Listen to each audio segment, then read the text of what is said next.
menjadi negara penghasil sampah terbanyak juga gitu ya. Kesian karena salah satunya kita ambil contoh saja rokok. Rokok itu terbuat dari apa? Tembakau. Tembakau itu tumbuhan atau apa? Tumbuhan. Kemudian dia dipotong-potong, digiling sampai kecil-kecil, kemudian dilinting, mungkin ya sebetulnya dilinting, dibikin, dikasih filternya ya. Filternya itu apa, dari kayak besar gitu, nggak tahu itu terbuat dari apa. Ada yang sintetis dan ada yang apa gitu. Sepertinya itu sintetis, terbuat dari apa ya, entahlah itu terbuat dari apa. Dan itu ternyata filternya itu tidak cukup 10 tahun untuk mengurainya. Coba bayangkan, 1 kali mengolah rokok, ketika membuang sampah, celuk dialirkan. Si sampahnya itu kemudian mengawas 10 tahun kembali ke situ. Itu sampah filternya saja itu tidak terurai 10 tahun. Coba bayangkan oleh teman-teman. Kalau lebih lebarnya lagi, ketika kita berpikir panjang tentang misalkan plastik itu tidak bisa mengurai selama 1 tahun. Paling jauh pun plastik aqua itu 50 tahun. Sampai dia bisa menjadi apanya? Mudah untuk dikirim, kopek, mengurai. Kayak tisu, sampai semudah tisu diginiin itu butuh bertahun-tahun. Selain itu, walaupun misalkan sekarang nih, kata Teh Tia teh, udah hilang nih, udah 50 tahun plastiknya sudah hilang, sudah rapuh juga, ya sudah rapuh misalkan. Tapi itu apa? Itu akan menjadi ancaman untuk kehidupan manusia karena itu menjadi mikroplastik. Mikroplastik itu bisa dimakan oleh ayam, bisa dimakan oleh ikan yang di laut dan yang lain sebagainya, dan itu mengancam ke kehidupan manusia ketika kamu memakannya. Betul tidak? Makanya ekologi itu berkesinambungan dengan kehidupan makhluk hidup dengan lingkungannya, karena muter aja siklusnya, muter seperti itu. Makanya kenapa ketika kita lihat angka kesehatan, kenapa banyak yang kanker sekarang? Ada yang kanker kulit, ada yang kanker paru-paru, ada yang kanker ginjal dan yang lain sebagainya. Karena mereka sebenarnya kalau ditarik lagi ke lebih dalam gitu ya, berpikir lebih dalam, oh mungkin karena ini paparan dari ini. Kanker kulit pun ada yang paparan dari sinar matahari. Kenapa sekarang itu polusinya seperti ini dan yang lain sebagainya. Ada yang kanker dalam paru-parunya, misalkan karena rokok. Selain rokok dia nggak merokok, tapi terasapnya dari orang lain dan yang lain sebagainya. Itu sangat-sangat apa ya, sangat-sangat miris menurut saya gitu ya, ketika kita mengkaji lagi tentang ekologi itu. Justru oh ternyata Tuhan itu sangat luar biasa menciptakan manusia, kemudian alam yang membentangnya itu, akan tetapi yang merusaknya itu ternyata manusianya lagi, seperti kemarin yang sudah dijelaskan gitu. Ketika teman-teman berpikir lebih jauh, sebenarnya sebab akibat itu nyata adanya gitu ya. Semoga teman-teman bisa berpikir lebih dalam, lebih komprehensif itu lebih menyeluruh dari berbagai aspeknya gitu. Tidak ada pertanyaan? Oke, ada pertanyaan. Seru nih kalau ada pertanyaan. Ada pertanyaan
tidak bisa terurai.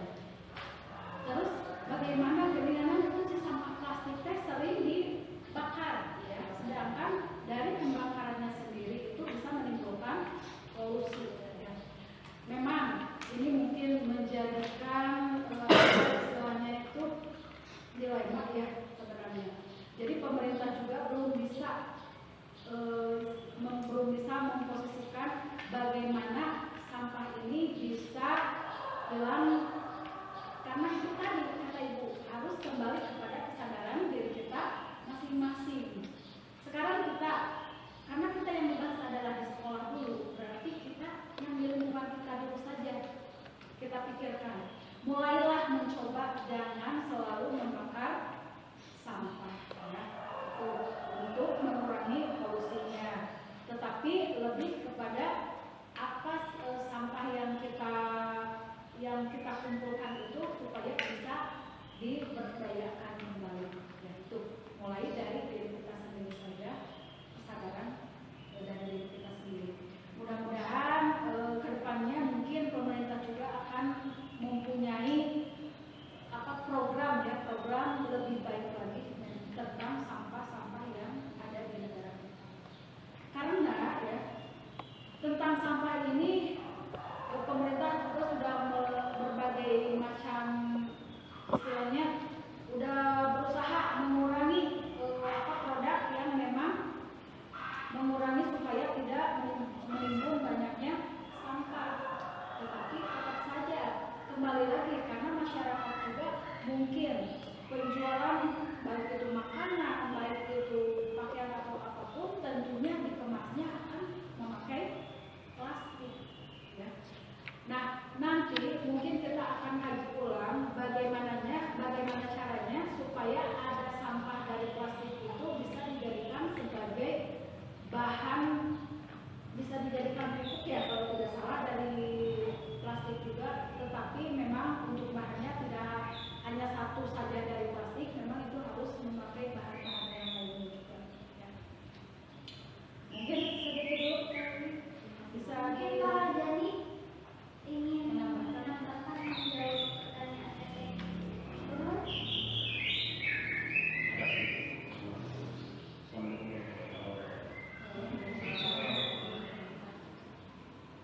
Memang masalah tentang pembakaran sampah ini, kalau menurut saya pribadi, karena di sini kita kan belum adanya daur ulang, satu, yang kedua mobil sampah tidak sampai ke sini.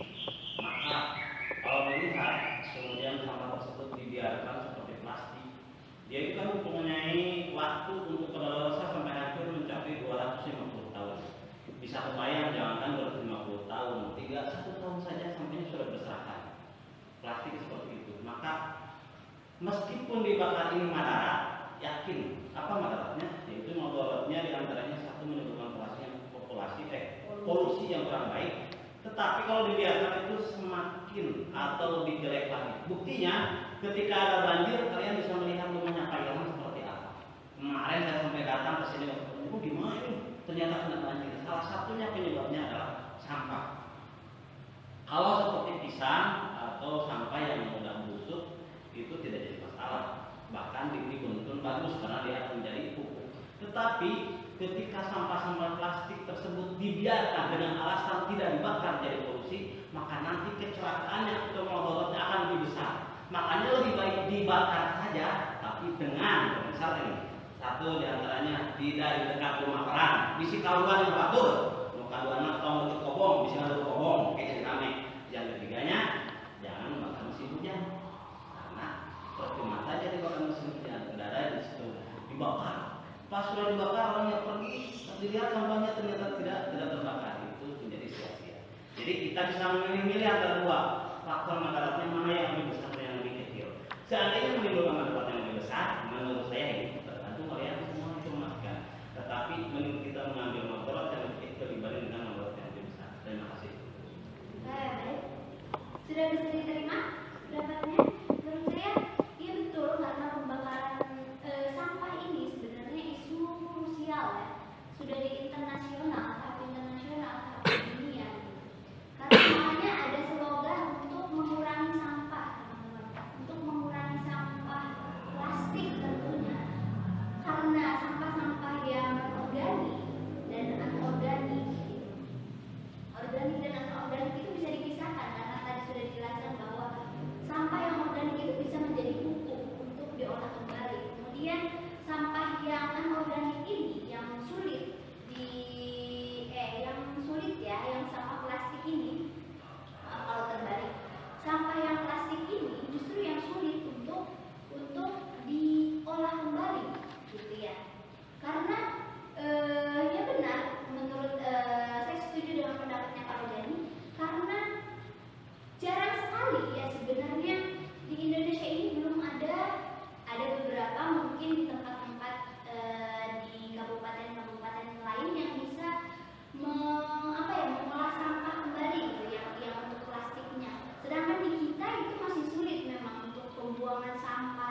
dijelaskan itu di Gunung di Bekasi, Bantar Gebang mungkin ya di sana. Ada juga di Jogja juga ada di dekat Klayen kalau nggak salah.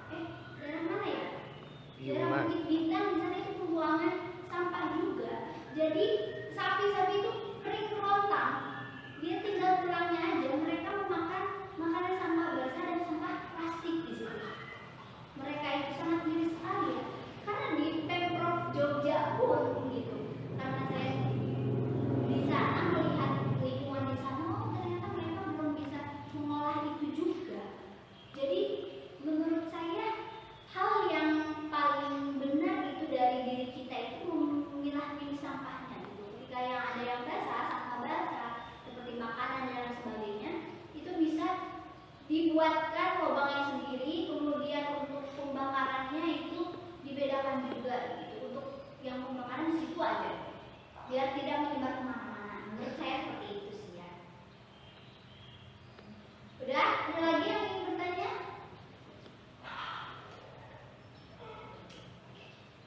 Nggak ada. Oke, kalau misalkan tidak ada, kita lanjut saja ke Pak Rojani. Mungkin dipersilahkan. Assalamualaikum warahmatullahi wabarakatuh.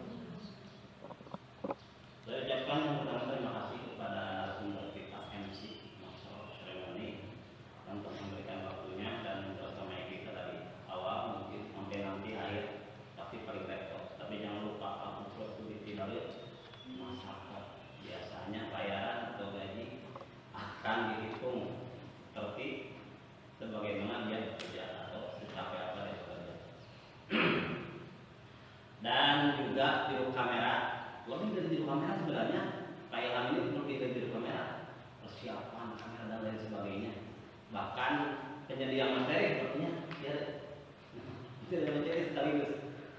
Ini intinya sebenarnya bukan untuk mengajar kalian. Kemarin di rapat mengatakan kita ini belajar bersama-sama. Kenapa? Why say it? Kenapa harus berbicara seperti itu? Karena ini adalah sesuatu yang baru. Sesuatu yang baru ini mungkin kita tidak paham. Dalam artian kita perlu memahami, belajar bersama kalian. Di sini tidak ada yang lebih unggul. Saya tidak berpikir untuk menggurui atau memberikan pepatah.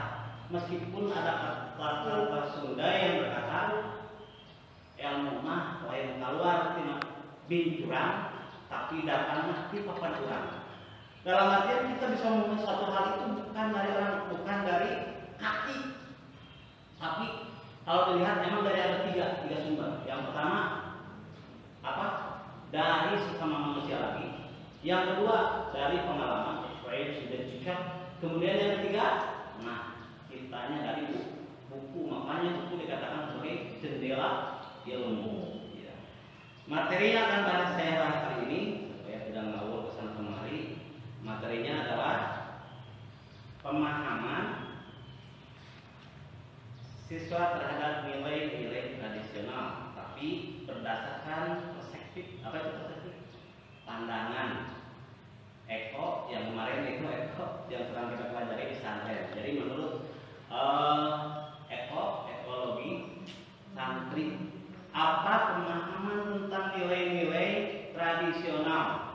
Untuk memahami hal ini sebenarnya kita perlu belajar lebih jauh. Kenapa? Kita bagaimana akan bisa memberikan satu nilai kalau kita tidak paham? Benar. Dan bagaimana kita akan bisa menilainya kalau kita tidak mempelajarinya? Bagaimana kita akan paham kalau kita tidak mempelajari? Sedangkan ini adalah hal yang baru. Maka kita untuk memberikan penilaian dan pemahaman terhadap pelajaran ini atau materi ini, kita perlu meninjau lagi sejak awal. Kemarin saya lihat temanya diambil dari surat Ar-Rum ayat 41 ya kalau tidak salah. Apa itu bunyinya? Baik kalau dibaca bersama-sama karena ini bulan Ramadan. Ingat tiap ayat itu dibayar dengan 7.000 pahalanya. Yang tidak haid silakan ikut membaca. A'udzu billahi minasyaitonir rajim. Bismillahirrahmanirrahim. Yang tidak paham bisa dibuka di HP masing-masing. Apa? Dhahara. Ayo bersama. Jadi bikin semua saya itu. Kita bikin kita. Baca ayatnya. Ayo semangat baca ayatnya. Ayo bersama-sama. Mulai. A'udzu billahi minasyaitonir rajim. Bismillahirrahmanirrahim.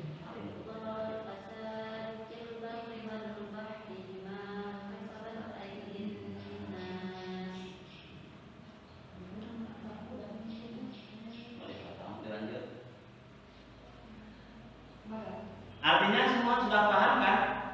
Dhahara kalau dilihat dari kalimatnya itu fi'il madi. Madi sesuatu yang sudah berlalu. Madala ala hadasin madawan. Atau sesuatu yang sudah berlalu menunjukkan pada zaman. Dhahara kalau dilihat dari kalimatnya juga fi'ilnya fi'il madi yang sahih karena tidak ada huruf elatnya. Artinya adalah zaman ini sudah kelihatan, sudah dhahir, jelas. Dhahir itu memiliki dua hal. Pertama, bayan atau izhar. Kalau dalam bacaan Al-Quran yang hurufnya dan itu ada kan izhar. Nah, izhar itu artinya jelas atau bisa dikatakan juga dhahara itu sesuatu atau mayuqalu bilisan yudraku bil ain. Sesuatu yang bisa dilihat atau bisa diucapkan oleh lisan, bisa dilihat oleh mata, itu dhahir. Kalau hanya bisa diucapkan, tidak bisa dipegang, tidak bisa dilihat, hanya bisa diucapkan saja, maka itu bukan dhahir, tapi lawan dari kata dhahir. Sudah jelas, sudah yakin ini jelas apa yang terjadi. Al-fasadu kalimatnya artinya fasad itu kalimat isim, nama atau sifat. Alam ini sudah jelas-jelas rusak atau rusak sejak dulu ini kerusakan. Tapi ingat, kerusakan ini bukan disebabkan oleh Tuhan, bukan disebabkan oleh alam sendiri atau oleh iklim dan cuaca. Jangan sekali-kali Anda menyalahkan Tuhan, menyalahkan alam, menyalahkan angin dan cuaca ekstrim seperti hujan dan lain sebagainya. Lihat dalam Al-Quran, "Fala talumuni walumu anfusakum." Jangan sekali-kali Anda menyalahkan kami, kata Tuhan. Salahkanlah diri kalian masing-masing. Sakit gigi bukan Tuhan yang salah. Kamu meriang bukanlah Tuhan yang salah. Benar? Kalau dipikir-pikir, kenapa kamu meriang? Kau hujan itu pantas kan? Kenapa tadi suka sakit gigi? Terjahat kenapa? Kemarin sakit perut. Jawabannya sedikit, paling makan sebelah. Ya. Jadi di kulis sayin sababun, segala hal itu ada sebabnya. Nah, kita kembali ke topik. Hadis tadi, bukan hadis, ayat tadi menerangkan alam ini rusak, sudah bahkan rusaknya, pasti ada penyebabnya. Kata sudah di mana ya hasil pasti ayat meskipun itu tidak semuanya, tidak semua asap itu keluar dari api. Nah, kalau dilihat ternyata jawabannya bima kasabat aidin. Nah, ternyata itu gara-gara kesalahan perbuatan manusia. Kalau dilihat dari situ, aidin itu artinya tangan, bukan perbuatan. Tapi kalimatnya kalau dipelajari dari bahasa Arab, sepertinya kalimatnya majaz, yaitu satu kalimat yang diperuntukkan untuk makna yang berbeda, tapi dengan kaitan yang sama. Biasanya pekerjaan itu kebanyakan dilakukan oleh tangan. Maka Allah Subhanahu Wa Taala mengistimewakan mengganti kata manusia ini, perbuatan ini artinya fa'ala yaqulun bima karena ya'maluna atau ya'aluna. Di situ diganti dengan aidin, tangan. Biasanya pekerjaan kebanyakan dilakukan oleh tangan, menulis dengan tangan, ya kan, mencampur dengan tangan, menanam dengan tangan, kecuali mengejek kalau bahasa Indonesia berarti dengan mulut, tapi kalau orang bahasa Sunda mengejek dengan kaki. Apa ngejek? Apalan sama dulu. Apa itu mengejek? Menghina orang lain kalau bahasa Indonesia, tapi kalau saya bertanya seperti ini, nama ngejek biasanya terus macul, hayang sinar emas, saya sinar rata diejek, ya kan? Beda kan? Awas, paham. Kata ejek itu berbeda. Saya pernah ingat ketika angkatan tahun berapa ya, Aisyah, saya membuat soal di situ apa pengertian dari kata syirik saya. Dia menjawab sirik tandanya tak mampu. Ya Allah, memang benar itu jawaban benar. Tapi yang saya maksud bukan itu. Tapi sekarang kita tidak bisa melakukan jawaban itu dari Aisyah itu yang dijawab. Itu memang benar. Tapi salah pemikirannya di mana yang salahnya. Jadi salah pemahaman. Nah, kita belajar nilai-nilai ini jangan sampai salah paham, salah memahami tentang satu kata. Bisa saja orang meludah di depan kita itu karena dia sebal atau sebalnya bukan karena melihat kita. Jangan sampai kita salah paham. Bu, nah ini baru lain, izin saya lain, itu salah pemahaman. Nah, tujuan kita belajar di sini adalah agar kita tidak salah paham. Kemudian kita ambil judulnya dari materinya, berjudul dengan ekologi. Apa itu ekologi? Nah, untuk memahaminya silakan. Sekarang saya yang bertanya pada kalian, karena udah 2 hari yang kedua, seharusnya paham judulnya. Saya tidak perlu takut atau bertanya tentang materi yang sudah dibahas oleh pemateri, tapi yang akan saya tanyakan sekarang adalah apa yang dimaksud atau apa arti secara garis besar, jangan secara rinci. Itu yang disebut dengan ekologi. Tidak usah dibahas katanya itu bahasa jalan, tidak usah. Ayo yang bisa jawab, silakan.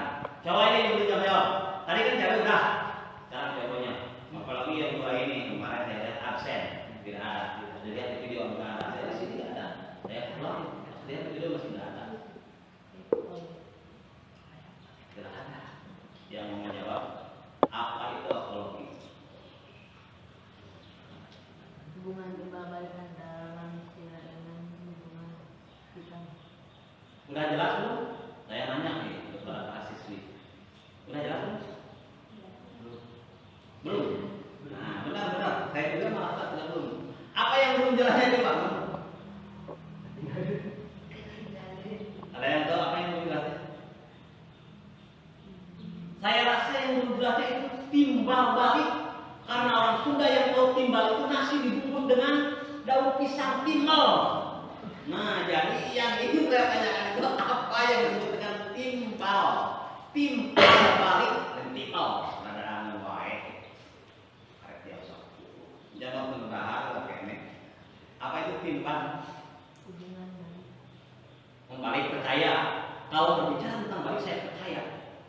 Gubek. Bukan gubek harusnya, bohong. Gubek. Kabek. Balik percaya. Namun saya kemudian itu balik. Kemana kan menawari ya asuh balik ke teripak percaya makanya. Kalau pas perusahaan balik saya tahu, tapi yang saya tanya apa itu timbal? Halo, apakah nyambung? Apa itu timbal? Masa harus bertanya para narasumber? Apa itu timbal? Nah, di sini bagaimana pemahaman kita akan tahu dan memberikan nilai terhadap pemahaman ini. Kalau ditanya timbal saja kalian tidak tahu. Timbal, apa itu timbal? Apa itu timbal? Itu mantul. Sudah ini mantul. Mantul itu seperti kita melemparkan bola ke tembok, maka bola akan kembali. Hubungan timbal balik terus tadi antara manusia dan alam sekitar, baik itu alamnya termasuk hewan yang ada di dalamnya, ekosistem atau cuaca atau bumi yang kita singgahi. Apa itu hubungan timbal balik? Hei. Sebenarnya tidak terlalu sulit kalau dipahami seperti ini. Kita ambil yang tidak pusingnya aja, yaitu balasan. Ingat, tadi saya sudah membahas bahwa setiap orang yang mengerjakan satu perbuatan berarti akan mendapatkan pahala al-ujratu bi'tibaril masalah benar balasan. Balasan dari pekerjaan yang baik adalah pahala, balasan dari pekerjaan yang jelek adalah siksa. Tuhan sudah menyediakan 2 tempat, yaitu surga dan neraka. Meskipun ada satu yang disebut dengan mudabun, artinya adalah melayang. Tidak ada di surga, tidak ada di neraka. Mudabuna baina dzalik, berada di antara keduanya. Kata masih galau ausat, pertengahan. Kalau dalam bahasa Sunda disebutnya kapalan. Mun dama cuma ini kan. Nah, kira tantangan oke. Kolot encan dan ada usian, ngora geus kaliwat baliya, tah itu sebutna kakalan. Tambah lagi satu bahasa Sunda aya malang, ngagokan ngahalangan. Apa? Nu malang maksudnya menghalangi. Ingat, kemarin viral di Facebook ada seseorang supir bus yang didenda oleh PT KAI sampai 400 juta rupiah. Tadi ini sendiri turun tangan. Ada yang tahu? Ada yang tahu? Ditanya ada yang tahu? Kenapa? Karena bus lewat, truk lewat, kereta api lewat jurusan mana ya? Saya lupa mana itu jurusan. Sehingga terjadilah tabrakan. Karena apa kesalahannya? Tidak memakai palang. PT KAI tidak memakai palang pintu. Kalau yang sudah ke Jakarta atau ke Bogor bawa motor, saya sering lihat dulu. Itu melewati rel kereta biasanya pakai palang. Di Sukabumi kereta, makanya ya Sukabumi pakai. Yang Sukabumi kalau kalian main Anda dari Ramayana mau ke atas, maka melewati palang. Itu kan melewati rel, di situ ada palang. Nah, di sana tidak pakai palang. Ini yang dimaksud dengan palang. Palang adalah salah satu penghalang. Jadi kalian itu tujuan dari ini kata palang, jangan sampai Anda itu malang itu bagus. Jangan sampai itu malang atau menghalangi kumagok kapalan. Lamun dina bubuahan diasakan mah sumogol. Asak henteu mata henteu atah kaliwat siga sangkul sumogol. Tahu kalau kita apa itu merebus ubi kemudian tidak matang sumogol, tahu sih bahasa Indonesia sumogol? Tanggung. Asak henteu atah kaliwat. Ayeuna kumaha? Kalau kita makan maka biasanya menimbulkan perut kita menjadi kembung. Sedikit-sedikit kita jadi sabun. Apa itu sabun? Sabuntar kentut, sabuntar kentut. Gara-gara itu malang. Yang malang itu sulit. Kalau hidup kita malang, sekolah tidak tuntas, ngaji pun tidak tuntas, kerja tidak bisa, kerjaan cuma tidur doang, itu malang. Akhirnya apa yang terjadi? Akan jadi gelandangan, tidak memiliki nilai sedikit pun. Nah ini yang dimaksud dengan ini adalah nilainya. Karena sesuatu yang bernilai tidak usah mencari pekerjaan. Orang yang bernilai akan dicari di mana Anda berada dan akan dihargai serta diperlukan. Ingat, yang bernilai semua hal itu yang bernilai tidak akan jadi sampah. Meskipun sudah dibuang ke tempat yang jorok sekalipun akan dibuang kembali kalau masih memiliki nilai. Kita kembali ke judul yang berisi tadi. Lihat, sampah yang sudah kita buang, yang sudah dianggap tidak bernilai oleh kita, kalau masih ada yang memungut di jalanan berarti sampah tersebut masih memiliki nilai. Jadi yang kita kejar di sini adalah nilai. Kemudian kita kembali kepada Islam dan pesantren, ada yang disebut dengan nama ngaji. Tahu ngaji? Apa itu ngaji?